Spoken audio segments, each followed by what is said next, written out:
వెళ్ళాడు.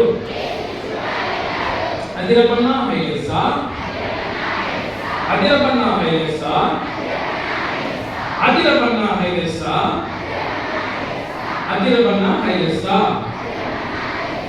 అమ్మాయి ఇచ్చిందని ఉంచుకోలేదు, రేపు తిందామని దాచుకోలేదు, తెచ్చి యేసయ్య చేతిలో పెట్టాడే. యేసయ్య దీవెనతో ఆ ఒక్కటి ఆహారం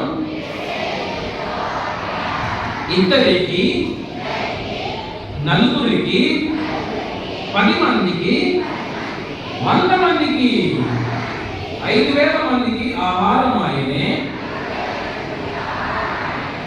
అదిరపన్నా హైలెస్సా, అదిరపన్నా హైలెస్సా, అదిరపన్నా హైలెస్సా.